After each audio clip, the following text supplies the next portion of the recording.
You're listening to Agile Ideas, the podcast, hosted by Fatima Abuchi. For anyone listening out there not having a good day, please know there is help out there. Hi everyone, welcome back to another episode of Agile Ideas, the podcast. I'm your host, Fatima Abuchi. Thank you so much for joining me today. Today, talking all things project management for beginners. I've worked in project management for over 16 years now, and there is a constant assumption that everybody knows what it means to be a project manager or what the term project actually even means. This is even more true for myself when I first started out in the corporate industry at the early age of 17, where I had the opportunity to become part of project teams, not knowing what a project even was. In fact, I'd barely heard that term and didn't know what it meant and how that differed from the work that I did day to day at the time as an admin assistant in an organization that I was part of, or how that related to the work that I'd done in retail early on in those years. So I thought that it would be prudent to share a little bit more insight for those that are maybe not familiar with project management.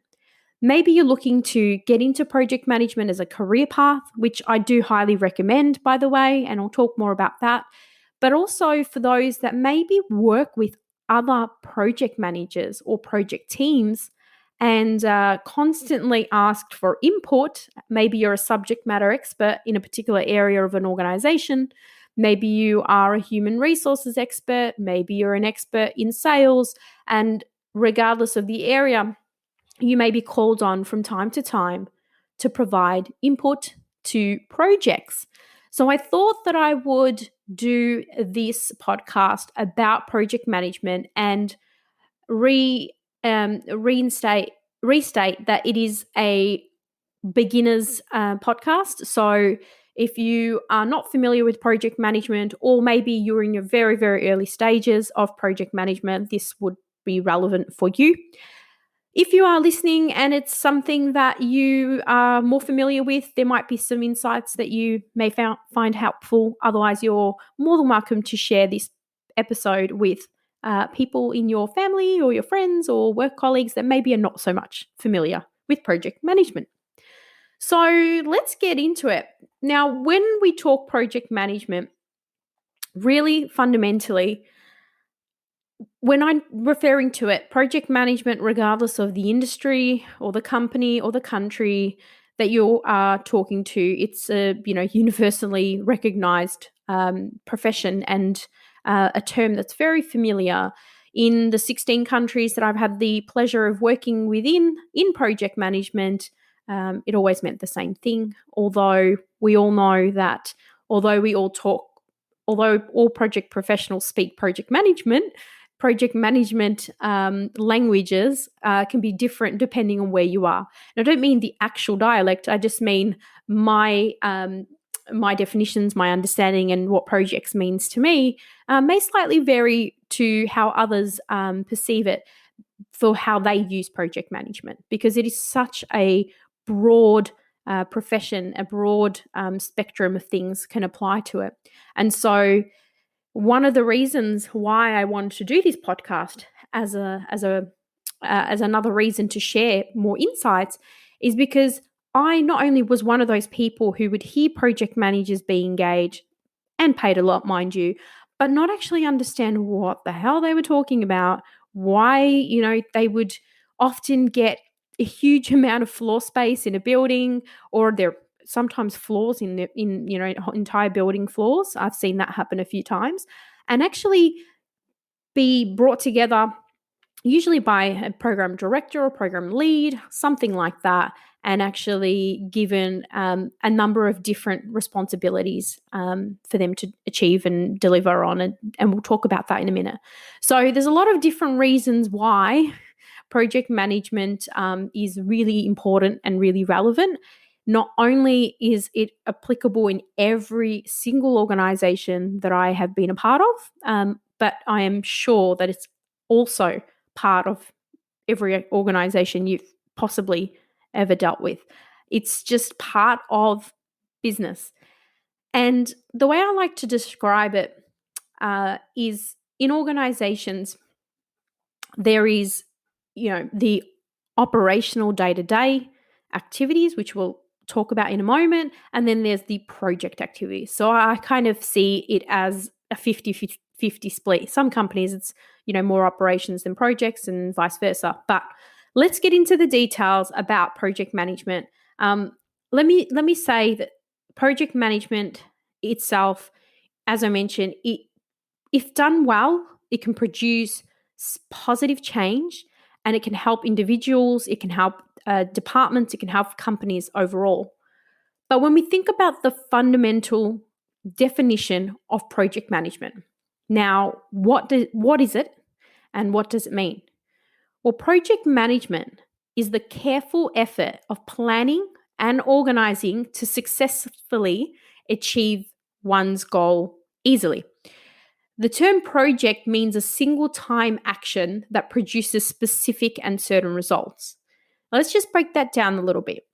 Now, in this definition, it does refer to the term easily. Projects are far from easy. They can be very complex, depending on the size and complexity, and depending on the size of the organization and what you're trying to achieve. So I'd probably say not necessarily easy, but the idea here is if you plan properly and you cover all of the important aspects of project management, which we'll cover, you should be able to deliver a project successfully. The other part of this definition is around a single time action. Now, single time action can refer to a number of different things, but in the context of project management, it basically represents something that has a definitive end. For example, when referring to something that is not a single time action, I would refer to payroll, for example. Processing a payroll is not a single time action. Why? Because you process payroll every month or every week or every fortnight. So running a payroll would not constitute a project, because remember, projects need to be single time actions. Using the payroll example, let's talk through what the project equivalent would be. Let's say that you are a medium-sized organization and you're scaling fast. You're growing at rapid speed, and now you realize you need to update your payroll system so that you can adapt to the growth of your organization. Now, coming in and introducing a new payroll system, changing from maybe one that you were using previously to maybe one in the cloud, will be something that you would likely do once. You may do it again in future, but typically that's considered a single time action. And then the final part of the project management definition is that produces specific and certain results. Now, what that refers to is typically projects have a defined sponsor.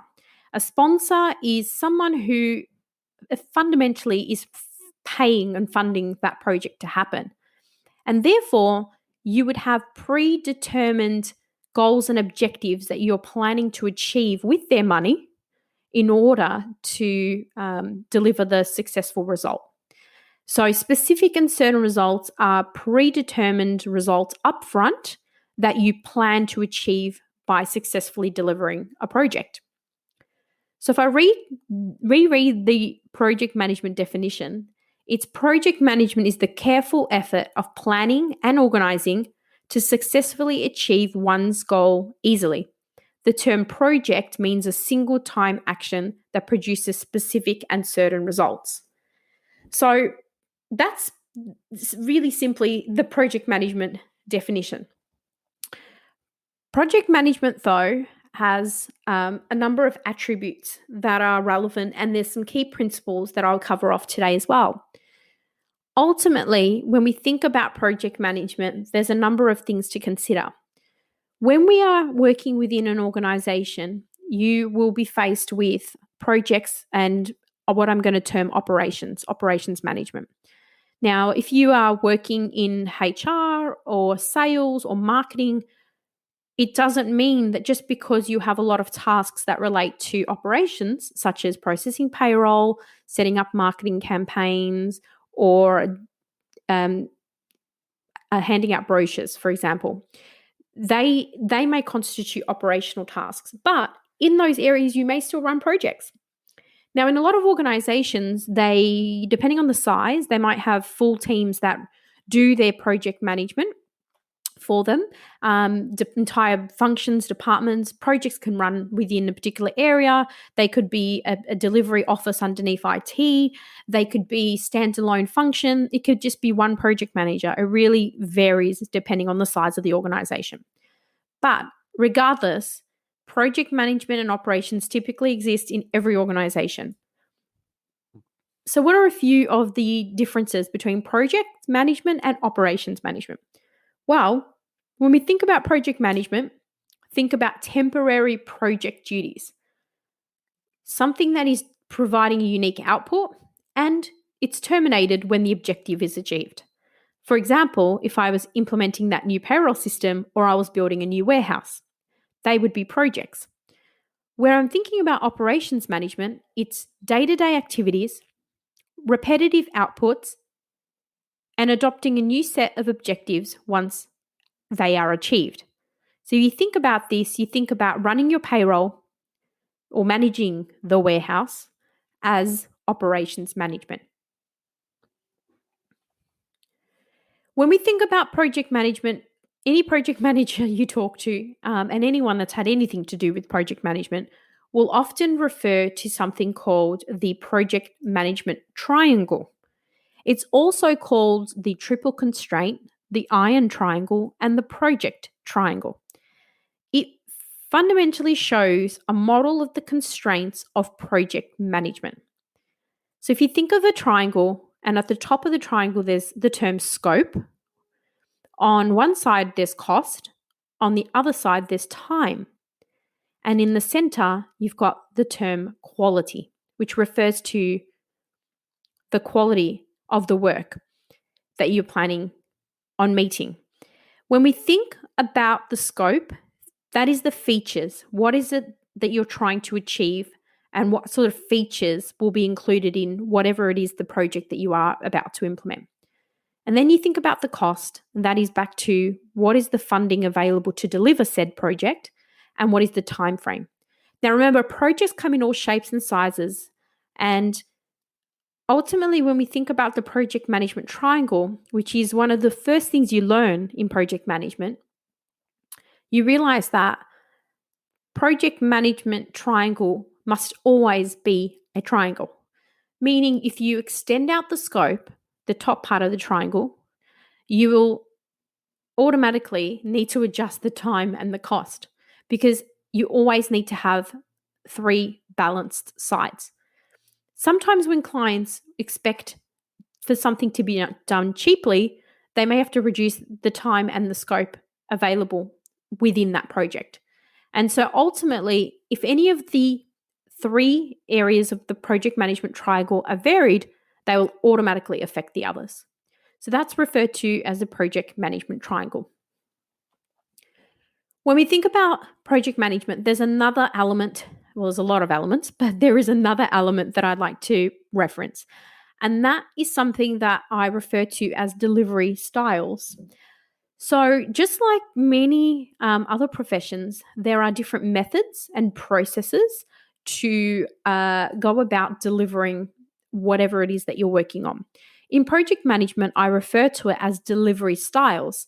The reason for that is because there are a number of different methodologies, and a methodology is something that provides you an overview of a particular way of delivering projects specific to that organization or that institute that has created it. So I don't want to talk about the specific methodologies because that would be a whole nother podcast, but more about the delivery styles. And I really like to narrow it down to basically the two predominantly universal ones. Some would argue there's probably three, but I'm going to stick with two for now. Now, a delivery style is referred to as waterfall or agile. Now, in some organizations, many organizations, they may create a mixture of delivery styles using both elements of agile and waterfall, and they'll call it hybrid. That just means a mixture of the two. But fundamentally, you are either working in an agile way or you're working in a waterfall way. And so the delivery style that you choose to run your project in is important because they both operate very differently. For example, when we think about waterfall, exactly what you would imagine when you see a waterfall, the water trickles down layer after layer after layer.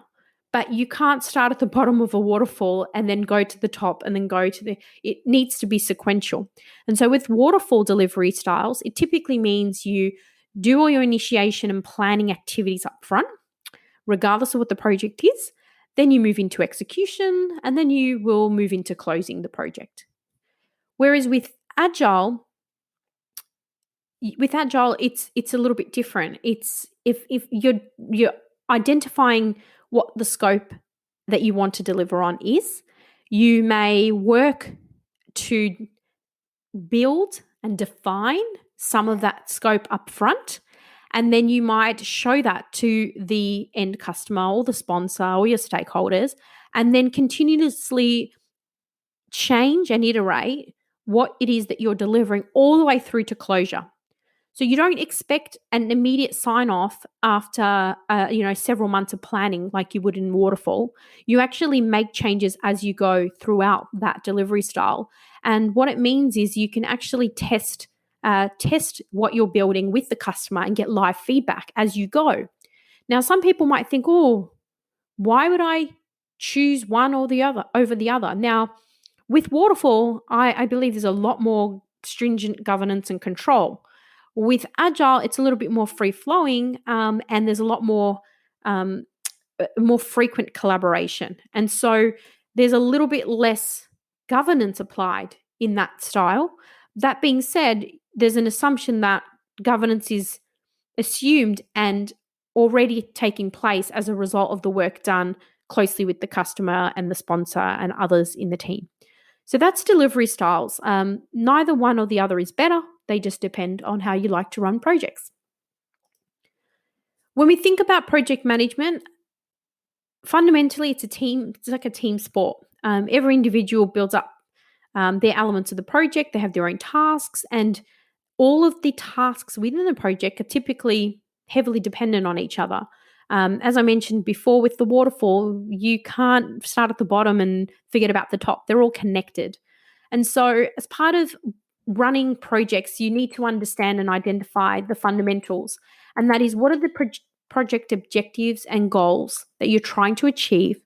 How are you going to achieve them? Quantify the need for the resources. Resources could be hardware, software, time, of people. It could be a number of different things. And then also working out how long you've got to deliver that particular project. When you go through the planning activities, you also need to think about a plan of action or an action plan, or as we call it, a schedule of activities that you're going to undertake in a particular order to help you maintain the accuracy and the completion of those tasks and actions that helps you to meet those objectives that you planned, the scope that you've agreed, and also assists you in undertaking recovery actions when problems arise. So you need to have that defined. Now, a schedule can take many forms. The different forms and formats that it takes will vary by project manager. Some people like to use project management software tools, and others will just use Excel. Some people might even use a notebook. I mentioned briefly around project management methods, which is another area of project management that I think is really, really vast and varied. There is so many different methodologies, and I'm not going to spend time talking about them because I don't have a favorite. Obviously, the organizations will probably pick something that suits them, and most of the time it involves bringing the best elements of multiple methodologies into the into the project space within their organization. So methodologies are something that you will learn about, and we can talk about in a different episode if you'd like more information about that. But when we think about projects and the schedule, how do you define what it is that you're going to deliver, and how do you break that down in a way that makes sense not only to you but to your project team and your sponsor and your customers and anyone else that needs to know what is happening in the project? Well, that is down to three letters, W, B, and S. Now, for those that are not familiar with projects, which I assume you are not, the work breakdown structure, WBS, work breakdown structure, ultimately is a way to break down quite large objectives into smaller action-orientated tasks. For example, if I was building a house, think of that as your level 1 of your work breakdown structure. Now, building a house is too generic. There is no way that a team is going to be able to follow and build a house with just that simple one-line scope item. So you need to break that down. So let's think about that. Let's say we break building a house into planning, and then we break down the house into a build section and another section for lockup. And there's a lot of different elements. And as you continue to break down the big chunky task at the top, you find that you start numbering the tasks beneath it sequentially. So you'll end up having a number of different layers. And as you go further and further in your work breakdown structure, it enables you to break down to the smallest manageable chunk. I like to recommend that your tasks are no more than 5 days in duration. So if I was breaking down the build of a house and I was going to include something like plastering all the walls, depending on the size of the house, if it's a big one, it probably won't happen in 5 days. Well, maybe it will. But if you had to think about how you could break that down further, you'd probably break up the plastering, the prepping for paint, the letting it dry, all of the activities. So the further you break it down, the easier it is to manage and for people to follow as well that are working with you. So what are the benefits of project management now that we've talked through some of the fundamentals? Well, not only does it increase the quality of your business, well, it really can, because you will not only be able to develop new products and services efficiently, but hopefully using that approach that you take, you can lay down a path which is easy to follow, efficient and effective for everyone in your organization so that you are working consistently and collaboratively. It will help you create a strong bond between your business and your customers, particularly if you are using a agile delivery style where you may bring your customer into the development process. It can help you be more competitive because the more projects that are targeted at helping your business grow, you may be focusing on a number of things that will help advance your business.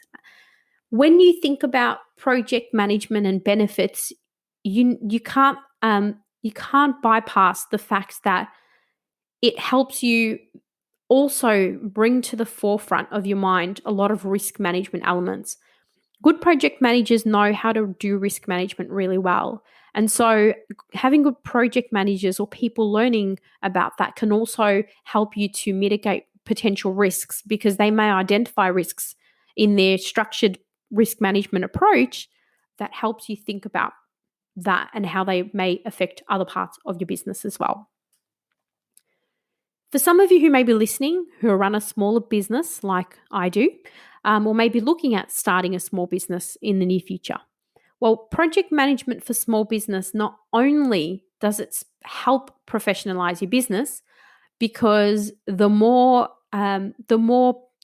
effective and clear and well-produced products and services that you provide to the market, the more likely you're going to build a brand for quality and reputation, especially if the products and services that you're building are things that you can continuously improve through feedback from your customers, which is another aspect of the Agile style of project management. But it also helps you build team dynamics, because we always need a mixture of operational experience and project management experience in order to do project management well, whether those operational experts are providing some subject matter expertise, or sometimes they're tasked with running the project. So having people involved in projects not only gives them something fresh to think about outside their day-to-day operational role, but it also gives them opportunity to build team dynamics with their colleagues as well. So it can actually help you to motivate and empower your employees, particularly if they get the opportunity to work on fun projects and also be part of seeing the outputs of those projects. And then also by helping you to better manage your resources, such as time and budget and your people, you might maximize the efficiency in your business as well. We've certainly seen that in my business, and project management has really, really helped me significantly. So when we think about project management, there's a number of things to consider when thinking about how to make sure we're doing it right. And some of the key principles to keep in mind is thinking about whenever you decide to start a project, first and foremost, make sure you're focusing on the business need. The business need is imperative, because if you're not building something to help meet a business need, well, then you're probably wasting time and money. Involve the right stakeholders at the right time. We don't always need to have every stakeholder involved at the very beginning. So stakeholder matrices and stakeholder plans really help you plan out and map out when you need to engage such stakeholders throughout the project. Collaborate, make sure your team members are empowered, whether it's with the right tools, the right processes, or the right approach for how you do project management in your business. Also think about building incremental feedback into your process as well. Remember to communicate continuously and clearly, and look at time boxing. Time boxing is a term for basically capping the amount of time you spend on a particular feature or a particular product, etc. I sometimes use it when I am doing some deep thinking. I might, lock myself into a room and do some 4 hours of heavy delivery work or thinking, etc. But really, time boxing, it helps you to keep a focus on what you're trying to achieve. And then demonstrate control. Control just means maintaining control of what you said you're going to achieve, and doing so through regular progress reporting is a really important one that you can get your teams to ensure that they do as well. And then one of my favorite ones, keep documentation lean. If you have seen or worked in large organizations, particularly the ones that are, dozens and dozens of years old, they have so much legacy processes and they are absolutely bogged down in it. And every time they have changes in their project management functions, there's just a constant rework and duplication, and it's just not very efficient. So while you're small, or while you're starting out, or while you've got a small team, or what maybe you're starting out in projects, think about keeping documentation lean, and have a traceability document that tracks all your documentation and where it is and all the folder structures and whatnot. It can actually save you a lot of time and headache later down the journey as well. Ultimately, when we think about project management, they are some of the fundamentals. I'm sure there's a lot more things that I could have told you about. Maybe we can talk about that in another episode. I hope you've had some insight or some learnings from this one. Hopefully it's been helpful for you. There is a lot more to learn about project management. It's one of my absolute favorite things to do, and I can't imagine not being in an organization or in a role that doesn't enable me to work in projects. It's the greatest learning for me in terms of career choice and going down that path. Absolutely love it, and I think that you would too. So if you have any more questions or anything that you would like to know, please do reach out to us. You can do so on our website, www.agilemanagementoffice.com. Thank you for listening to this podcast. We welcome any feedback. Please let us know by going to www.agilemanagementoffice.com/Agile Ideas. You can also find us on most social media channels by searching Agile Ideas or follow me on LinkedIn. Thank you for listening. Please share or rate this if you enjoyed it. I hope you've been able to learn, feel, think, or be inspired today. Until next time, what's your Agile idea?